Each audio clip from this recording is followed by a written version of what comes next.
নমস্কাৰ ইডিয়ন job update চেনেললৈ আপোনালোক সকলোকে স্বাগতম জনাই এটা গুৰুত্বপূৰ্ণ খবৰ দিবলৈ লৈছোঁ। আপোনালোকক জনাওঁ যে আমাৰ যি এডুকেশ্যনেল ইনষ্টিটিউটসমূহ আছে এই ইনষ্টিটিউটসমূহ 9খন জিলাত বন্ধ ঘোষণা কৰা হৈছে। অৰ্থাৎ অহাকালিলৈ 29 মে'ৰ দিনাখন আমাৰ ৰাজ্যৰ 9খন জিলাত, সেই জিলাসমূহ হৈছে নগাঁও, হোজাই, ৱেষ্ট কাৰ্বি আংলং, গোলাঘাট, ডিমা হাছাও, কাছাৰ, হাইলাকান্দি আৰু কৰিমগঞ্জ।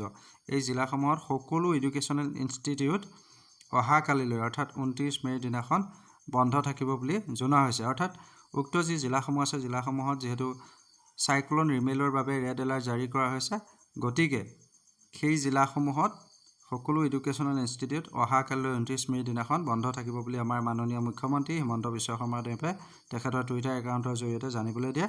আৰু এনেধৰণৰ যিবিলাক আপডেট আছে আপডেটবিলাক আমি সদায় আপোনালোকক দিব চেষ্টা কৰোঁ। গতিকে আপোনালোকে আমাৰ চেনেলৰ ভিডিঅ'বোৰ চাই থকাৰ লগতে যিসকল আমাৰ চেনেলত নতুন তেখেতসকলে কাইণ্ডলি চেনেলটো ছাবস্ক্ৰাইব কৰি ল'ব। ধন্যবাদ।